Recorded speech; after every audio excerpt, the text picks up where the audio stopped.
بسم اللہ الرحمن الرحیم الحمد للہ رب العالمین والصلاة والسلام علی النبی الکریم وعلی آلہ واصحابہ اجمعین ومن تبعہم بإحسان الی یوم الدین اما بعد۔ قابل قدر سامعین و ناظرین، السلام علیکم ورحمۃ اللہ وبرکاتہ۔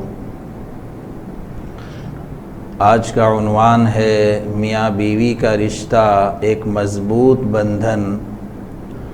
نکاح ایک پائیدار معاہدہ۔ نکاح انسانیت کی بقا اور فطری نظام زندگی کے لیے ایک عظیم نعمت ہے۔ اس کے ذریعے جہاں ایک طرف انسان کی فطری ضرورت کی تکمیل ہوتی ہے اور دنیا میں توالد و تناسل کا پاکیزہ نظام قائم ہوتا ہے، وہیں دوسری طرف ایک عبادت اور تمام انبیاء علیہم السلام کی مشترکہ سنت ہے۔ اسلام نے اس عبادت سے متعلق جو تعلیمات اور ہدایات دی ہیں، ان کی روح سے ایک مرد پر عورت کے لیے حق مہر، نان و نفقہ اور دیگر ضروریات کا خیال رکھنا، نیز حسن معاشرت ضروری ہے، جبکہ عورت کی طرف سے عفت اور پاک دامنی، نیک چلن اور شوہر کی اطاعت و فرما برداری شرط قرار دی گئی ہے۔ اس لیے کہ اسلام کی نظر میں نکاح کوئی وقتی اور محدود معاہدے کا نام نہیں ہے، بلکہ یہ ایک ایسا مضبوط شرعی عہد اور بندھن ہے جس کا ہمیشہ باقی رکھنا مطلوب اور پسندیدہ ہے۔ لہذا جو چیز بھی اس معاہدے کے دوام اور بقا میں رکاوٹ بن سکتی ہے، شریعت نے اس پر متنبہ کر کے میاں بیوی کو خاص احکامات دیے ہیں۔ چنانچہ دونوں کو ایک دوسرے کے شرعی حقوق ادا کرنے کی سخت تاکید کی ہے۔ مردوں کو مخاطب بنا کر اللہ جل شانہ نے ارشاد فرمایا ہے، وَعَاشِرُوهُنَّ بِالْمَعْرُوفِ فَإِنْ كَرِهْتُمُوهُنَّ فَعَسَىٰ أَن تَكْرَهُوا شَيْئًا وَهُوَ خَيْرٌ لَكُمْ۔ ان عورتوں کے ساتھ اچھی گزر بسر کرو، اور اگر وہ تم کو ناپسند ہوں تو ممکن ہے کہ تم ایک چیز کو ناپسند کرو اور خدا اس کے اندر کوئی بڑا فائدہ رکھ دے۔ رسول اکرم صلی اللہ علیہ وسلم کا ارشاد ہے، عورتوں کے ساتھ بھلائی کا معاملہ کرو، اس لیے کہ ان کی پیدائش مرد کی پسلی سے ہوئی ہے، اور پسلی میں اوپر کا حصہ سب سے زیادہ ٹیڑھا ہوتا ہے، اور اگر تم اسے سیدھا کرنا چاہو تو ٹوٹ جائے گی، اور اگر چھوڑ دو گے تو ٹیڑھی ہی رہے گی۔ اس لیے عورتوں کے ساتھ بھلائی سے پیش آؤ، حسن سلوک کا معاملہ کرو۔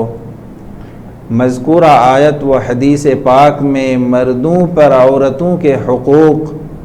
ان کے ساتھ ہمدردی اور حسن سلوک کا تاکیدی حکم واضح ہے۔ دوسری طرف عورتوں کو بھی مردوں کے حقوق ادا کرنے، خاص طور پر شوہر کی اطاعت و فرما برداری اور عفت و پاک دامنی کے بارے میں سخت تاکید کی گئی ہے، اور جو عورت ان صفات کے ساتھ متصف ہو اس کے فضائل بھی بیان کیے گئے ہیں۔ مثلاً ایک حدیث میں ہے، مومن بندہ خدا کے ڈر اور پرہیزگاری کے بعد جو سب سے بہتر چیز حاصل کرتا ہے وہ نیک خصلت والی بیوی ہے، کہ اگر وہ اسے حکم دیتا ہے تو مانتی ہے اور فرما برداری کرتی ہے، اس کو اس کو دیکھتا ہے تو اسے خوشی اور مسرت ہوتی ہے، اگر اس پر کوئی قسم کھاتا ہے تو اسے پورا کرتی ہے، اور اگر شوہر کہیں چلا جاتا ہے تو اس کے غائبانے میں اپنی جان، عزت اور شوہر کے مال کی مکمل حفاظت کرتی ہے۔ طلاق سے متعلق شریعت کی اصل منشا اور مقصود مذکورہ تعلیمات سے اور تفصیلات سے یہ بات بخوبی واضح ہو گئی کہ نکاح ایک شرعی پائیدار معاہدہ ہے، لہذا سخت ضرورت کے بغیر اس کو ختم کرنا یا ختم کرنے کا مطالبہ کرنا اسلام میں ناجائز اور ممنوع، اور نکاح کے بنیادی مقصد اور اسلام کے منشے کے بالکل خلاف ہے۔ اسی معاہدے کو ختم کرنے کا نام طلاق۔ دوسرے لفظوں میں احادیث میں بلا ضرورت اس کا اقدام کرنے پر ناپسندیدگی اظہار کی گئی ہے۔ ایک حدیث میں ہے، اللہ کے نزدیک حلال چیزوں میں سب سے زیادہ ناپسندیدہ چیز طلاق ہے۔ بعض علماء نے اس حدیث کے ضمن میں فرمایا ہے، جس کا مطلب یہ ہے کہ طلاق ضرورت کے تحت جائز رکھی گئی ہے، بغیر ضرورت طلاق دینا بہت بری بات ہے، اس لیے کہ نکاح تو آپس میں الفت و محبت اور میاں بیوی کی راحت کے لیے ہوتا ہے، اور طلاق سے ان نیک مقاصد کا راستہ بند ہو جاتا ہے اور اللہ تعالیٰ کی نعمت کی ناشکری ہوتی ہے، دونوں کو پریشانی ہوتی ہے، آپس میں دشمنی ہو جاتی ہے، نیز اس کی وجہ سے بیوی کے رشتہ داروں سے بھی دشمنی پیدا ہو جاتی ہے۔ جہاں تک ہو سکے ہرگز ایسا نہیں کرنا چاہیے۔ میاں بیوی کو ایک دوسرے کو برداشت کرنا چاہیے اور پیار و محبت سے رہنا چاہیے۔ ایک روایت میں ہے، جو عورت سخت مجبوری کے بغیر خود طلاق طلب کرے اس پر جنت کی خوشبو حرام ہے۔ اسی طرح ایک لمبی حدیث میں ارشاد ہے، شیطان اپنے تخت کو پانی پر بچھاتا ہے، پھر لوگوں کو گمراہ کرنے کے لیے اپنے لشکروں کو بھیجتا ہے، ان لشکر والوں میں سے رتبے کے اعتبار سے شیطان کے سب سے زیادہ قریب وہ شخص ہوتا ہے جو ان میں سب سے زیادہ فتنہ باز ہو، یعنی سب سے زیادہ پسندیدہ وہ چیلا ہوتا ہے جو سب سے بڑا فتنہ برپا کرے۔ ان میں سے ایک آ کر کہتا ہے، میں نے یہ فتنہ برپا کیا اور یہ فتنہ برپا کیا۔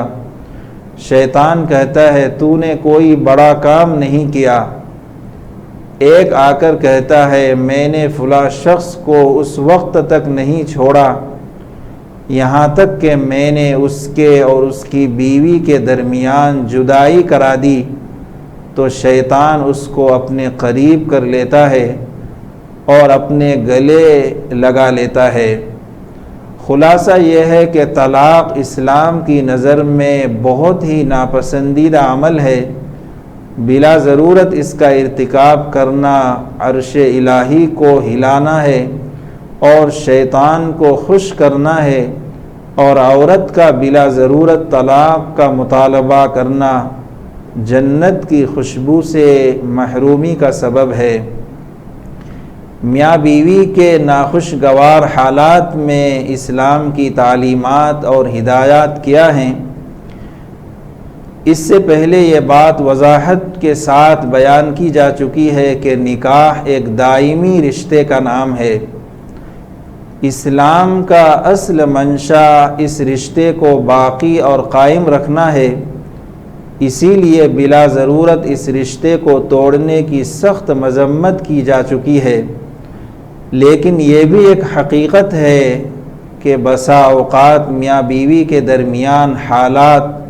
خوشگوار نہیں رہتے، آپسی نا اتفاقیاں پیدا ہو جاتی ہیں،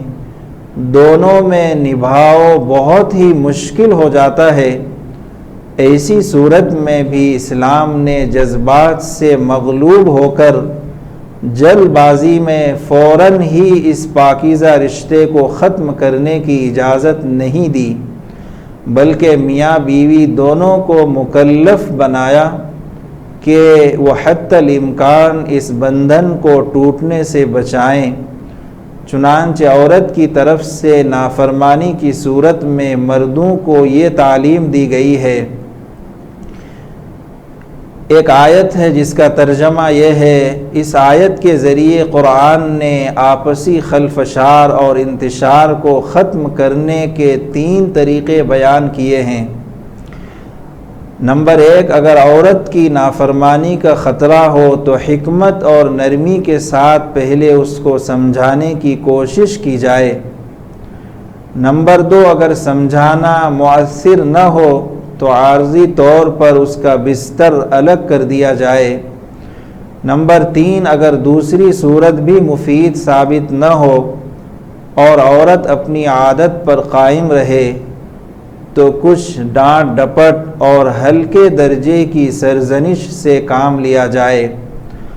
اور مردوں کی طرف سے کسی قسم کی بدسلوکی کے وقت عورت کو یہ ہدایت ہے،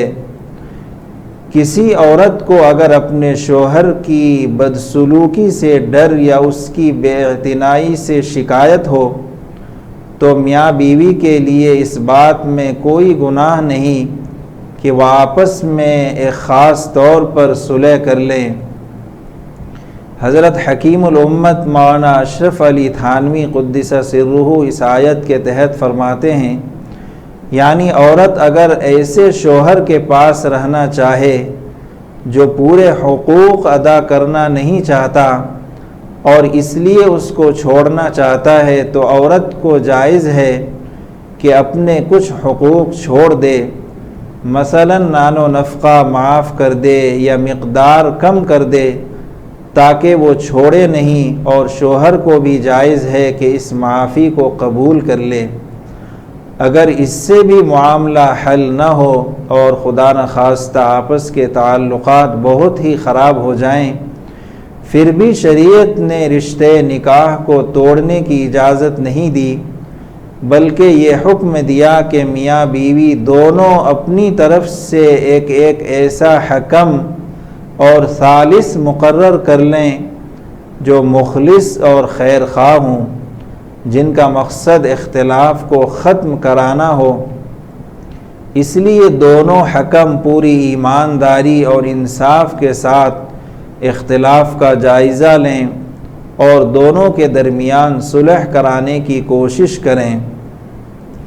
مذکورہ تفصیل سے یہ بات بھی معلوم ہوئی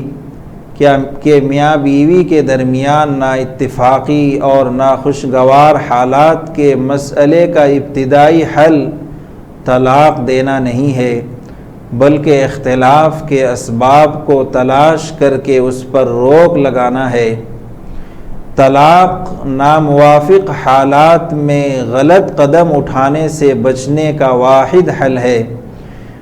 صلح صفائی کی مذکورہ تمام صورتوں کو اختیار کرنے کے بعد بھی ممکن ہے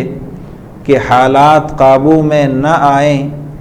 اور دونوں میں موافقت اور نبھاؤ کی کوئی شکل باقی نہ رہ جائے، زوجین میں باہم اعتماد ختم ہو جائے